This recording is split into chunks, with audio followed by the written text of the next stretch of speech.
Have you ever felt that no matter how hard you try, things simply don't flow the way they should? I understand. I spent years believing the answer lay in doing more, trying harder, planning better, meditating more deeply. I would wake before sunrise to visualize my goals, fall asleep with positive affirmations echoing in my ears. And yet, life seemed like a locked door before me. Opportunities slipped through my fingers, relationships crumbled, and that internal voice wouldn't stop whispering, "What am I doing wrong?" Perhaps you're in that place now, exhausted from trying, tired of forcing, desperate for real change that doesn't require more effort than you've already applied. What if I told you there exists only one step, a single internal movement, capable of reorganizing your entire reality? It's not another method, not another technique, not another spiritual practice to add to your already extensive list. In fact, it's the opposite of all that.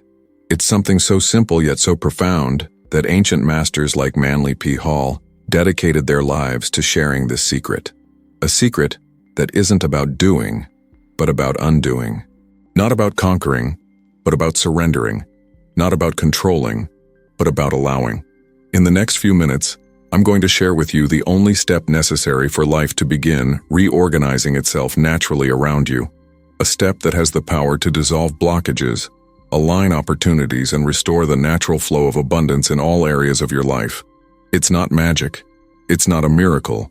It's simply the deepest truth about how reality works. Prepare yourself to release the reins of control and discover the transformative power that has always been within your reach. There is a sacred law that operates in the invisible realms, a principle so fundamental that it governs the movement of stars and the unfolding of your personal destiny with equal precision. The ancient mystery schools understood this law intimately, guarding it as the most precious jewel in their treasury of wisdom. Manly Palmer Hall, in his profound exploration of esoteric knowledge, repeatedly pointed toward this singular truth. The universe responds not to your effort, but to your frequency, not to your struggle, but to your state of being. When you withdraw into silence, when you cease the endless noise of wanting, demanding, controlling, pushing against what is, something extraordinary occurs in the invisible architecture of reality. You create a vacuum, a sacred emptiness, and nature abhors a vacuum. Into this space rushes the intelligence of the cosmos itself, rearranging circumstances, aligning synchronicities, opening pathways that no amount of personal effort could ever forge. Consider for a moment the nature of water. It doesn't force its way through obstacles. It doesn't expend tremendous energy trying to overcome resistance.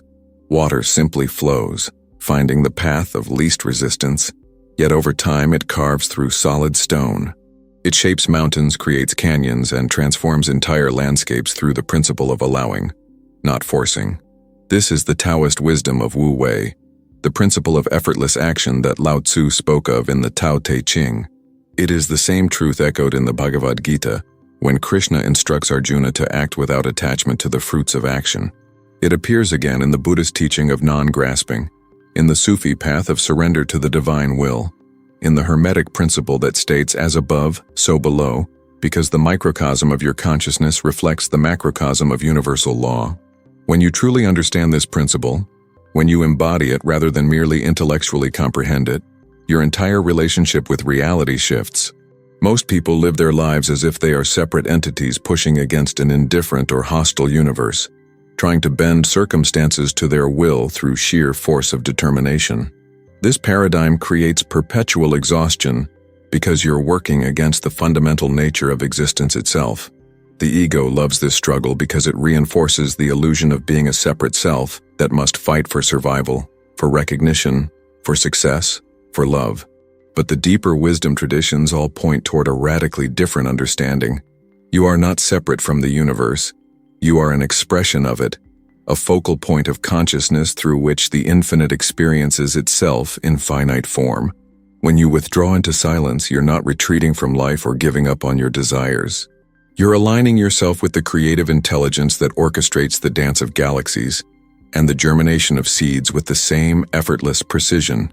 Silence, in the esoteric sense, doesn't merely mean the absence of sound. It refers to a quality of consciousness, a stillness beneath the surface turbulence of thoughts, emotions, and reactions. It's the space between breaths, the pause between heartbeats, the fertile void from which all creation emerges. The Kabbalistic tradition speaks of the Ein Sof, the infinite nothingness that paradoxically contains all potential. In Gnostic teachings, it's the pleroma, the fullness that can only be accessed through inner emptiness. The alchemists called it the prima materia, the original substance that must be dissolved before the philosopher's stone can be formed. Every tradition points toward the same essential mystery. Transformation doesn't come through accumulation, but through subtraction. Not through adding more techniques, more knowledge, more effort, but through removing the obstacles that block the natural flow of universal intelligence through your life. When you withdraw into this silence, something shifts in your energetic signature. Imagine you've been broadcasting a frequency of desperation, of lack, of needing to make things happen through personal will. This frequency actually repels the very things you're seeking because it carries the vibration of not having. The universe is a mirror, reflecting back to you the essence of what you're emanating, not the content of your conscious desires. You can visualize abundance while radiating scarcity, affirm love while vibrating fear, and wonder why your reality doesn't match your intentions. The secret lies in understanding that manifestation isn't about technique, it's about state of being. When you truly withdraw from the struggle, when you release your grip on outcomes, when you surrender the exhausting need to control every detail, you naturally shift into a frequency of sufficiency, of trust, of allowing. And this frequency acts as a magnetic force, drawing toward you the circumstances, people, and opportunities that resonate with it. Hall often emphasized that the greatest initiates were those who had learned to act from a place of inner stillness, rather than outer compulsion. They understood that wisdom doesn't come from accumulating information, but from removing the veils of illusion that obscure the light of consciousness already present within. Every spiritual tradition offers practices, techniques, rituals, not because these activities themselves contain power, but because they serve to quiet the mind's incessant chattering, to still the ego's constant demands, to create space for the deeper intelligence to emerge. Meditation, contemplation, prayer, these are all tools for withdrawal, methods for entering the silence where transformation occurs. But you don't need to master elaborate practices or spend years in monastic seclusion to access this power. You need only to recognize that in any moment, you can choose to release your grip, to stop pushing, to simply be present with what is without the constant need to fix, change, or improve it. I'm going to pause here for a moment, because I sense that something important is happening as you listen to these words. Perhaps you're feeling that tightness in your throat, that emotion that arises when a deep truth touches something within you. You've been living in this cycle of effort and disappointment for so long, haven't you? How many times have you asked yourself in silence, why do I keep trying so hard, yet it feels like I'm rowing against the current? You're not alone in this feeling. In fact, this is the exact moment where many give up, thinking they'll never be able to create the life they feel they deserve. I want you to do something simple but profoundly powerful now. Share in the comments, I release control and allow life to flow naturally through me. This isn't just a pretty phrase. It's a declaration to the universe, a shift in the energetic frequency you emit, and something extraordinary happens when we express this in words. First, you acknowledge this pattern in your own life. Second, you help countless other people who are reading the comments right now, people who thought they were the only ones feeling this exhaustion from constant struggle. Your comment might be the light someone needed to see today, the confirmation that they're not alone, that there exists another path beyond control and effort. So please, share now. This small act of courage could be the first step toward profound transformation, not just for you, but for everyone who will be touched by your words. The paradox of spiritual work is that the moment you grasp it with the grasping mind, it slips away like water through clenched fingers. The Zen masters understood this perfectly, which is why they used koans, paradoxical statements designed to short-circuit the logical mind and create an opening for direct realization. You cannot think your way into enlightenment. You cannot effort your way into grace. You cannot force your way into alignment with universal law. These things come through a different door, through the portal of surrender, through the willingness to not know, to not control, to simply trust the intelligence that beats your heart and grows your hair, and orchestrates the incomprehensible complexity of your body's trillions of cells without any conscious effort on your part. If that same intelligence can manage the miracle of your physical existence moment by moment, why would you doubt its ability to manage the external circumstances of your life when you step aside and allow it to do so? The withdrawal into silence that we're exploring isn't passive resignation or defeated acceptance. It's an active alignment with the deeper currents of reality. It's choosing to swim with the river rather than exhausting yourself trying to swim upstream. Every mystical tradition speaks of this alignment using different metaphors but pointing toward the same experience. The Christian mystics called it dying to self, so that Christ consciousness could live through them. The Hindus speak of dissolving the individual ego into Brahman, the universal self. The Sufis describe fana, annihilation of the separate self in union with the divine beloved. The Buddhist path leads to the recognition of anatta, no separate enduring self. These aren't just philosophical concepts or religious beliefs. They're describing an actual shift in consciousness, a lived realization that the you who struggles and strives is itself a construction, a pattern of thought and identification that can be released, revealing the vast spaciousness of awareness that was always already present beneath the turbulence of personal history and desire. When you withdraw into silence, you're not abandoning your dreams or your responsibilities or your engagement with life. You're simply ceasing to derive your sense of self from outcomes. You're no longer attaching your worth to whether things go according to your plan. You recognize that there's a deeper plan, a pattern of intelligence woven into the fabric of existence itself, and your highest wisdom lies in aligning with it rather than resisting it. This doesn't mean you become passive or stop taking action. It means your actions arise from inspiration rather than desperation, from clarity rather than confusion, from presence rather than the endless mental projection into an imagined future. You act when action feels aligned, and you rest when rest is appropriate, trusting that both the doing and the not doing serve the larger unfolding of your path. Hall's teachings consistently emphasize that the universe operates according to immutable laws, principles that govern the manifestation of form from formlessness, the expression of the particular from the universal. One of these fundamental laws is the principle of rhythm, the truth that everything flows in cycles, in waves of expansion and contraction, activity and rest, manifestation and dissolution. When you try to force constant expansion, constant manifestation, constant growth, you violate this natural rhythm. You create imbalance that must eventually correct itself, often through experiences we label as failure or setback or crisis. But these aren't punishments or evidence that you're doing something wrong. They're the universe's way of restoring balance, of bringing you back into alignment with the natural rhythm of existence. The withdrawal into silence is your conscious choice to honor this rhythm, to recognize that the in-breath is as important as the out-breath, that the fallow period is as necessary as the harvest, that the descent into darkness is the prelude to rebirth into light. Consider the seed planted in earth. It doesn't struggle toward the sun. It doesn't anxiously wonder if it will ever become a tree. It simply rests in the darkness, in the silence of the soil, and something miraculous occurs. The intelligence within the seed knows exactly what to do. It sends roots downward and shoots upward at the precise moment, responding to conditions beyond the seed's control or understanding. The seed surrenders to the process, and through that surrender, it fulfills its destiny. You are like that seed. When you withdraw into the silence, into the fertile darkness of not knowing, of not controlling, of simply being present with what is, you allow the intelligence within you, which is the same intelligence that animates all of existence, to orchestrate the unfolding of your potential in ways your limited conscious mind could never plan or predict. The great obstacle to this surrender is fear.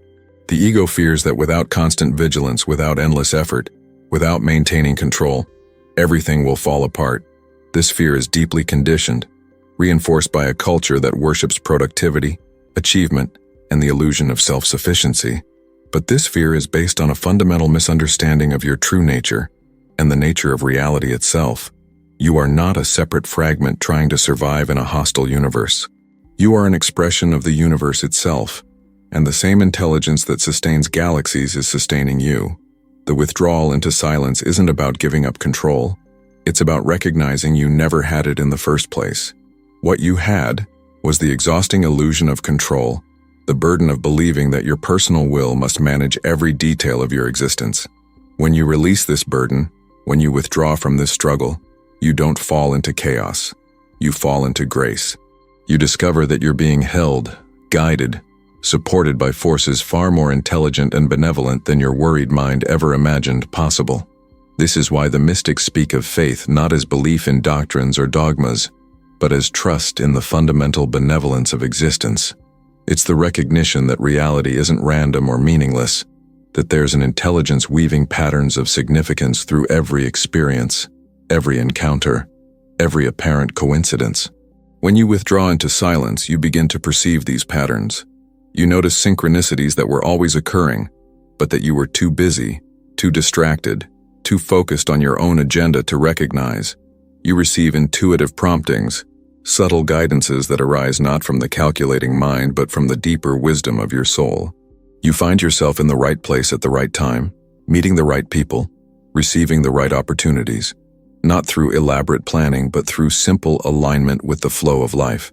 The Hermetic philosophers taught that the macrocosm and microcosm are reflections of each other, that the laws governing the universe also govern the individual human being. One of these laws is the principle of correspondence, the understanding that outer circumstances mirror inner states. When you're in constant struggle, forcing, controlling, your external reality reflects this turbulence through obstacles, resistance, and exhaustion. When you withdraw into silence, into peace, into trust, your external reality gradually begins to reflect this inner state through ease, synchronicity, and natural unfolding. This isn't magic or wishful thinking. It's the operation of natural law, as reliable as gravity, as predictable as the seasons. Change the inner, and the outer must eventually follow because they're not separate domains but different aspects of the same unified field of consciousness. If something within you is resonating with these words, if you feel that small spark of recognition deep in your soul, don't let this moment be lost. This wasn't just another coincidence on your path. The fact that you're here now, listening to these words, is a sign of your readiness to awaken to a deeper truth about life. If you're tired of fighting, of forcing, of trying to control every detail only to see your efforts dissolve like sand through your fingers, this channel exists for you. Not as another source of complex spiritual techniques or practices that only add more weight to your journey, but as a space of remembrance, of return to the simplicity the system made us forget. By subscribing, you're not just following a channel. You're declaring to the universe your willingness to release the reins of control and open space for life to flow naturally through you. Each video we share here is like a mirror for your own inner wisdom, a gentle reminder of truths your soul already knows, but your conditioned mind may have forgotten. Also activate the notification bell, not because we desire to increase views, but because the moments these messages reach you are rarely accidental. Often, the video that appears in your feed is exactly the message your soul was seeking in that moment. Share also with someone you sense is going through the same interior process of seeking, someone who might be on the edge of this awakening. Sometimes all we need is a word, a different perspective for our entire reality to reconfigure itself. And remember, you were never alone on this journey. We are many, walking side by side, rediscovering together what it means to live in harmony with the nature of reality, rather than fighting against it. Until our next encounter, allow yourself to breathe, allow yourself to be, allow yourself to simply exist, without the weight of having to fix, control, or improve. You are already complete. You are already enough. You are already everything you need to be.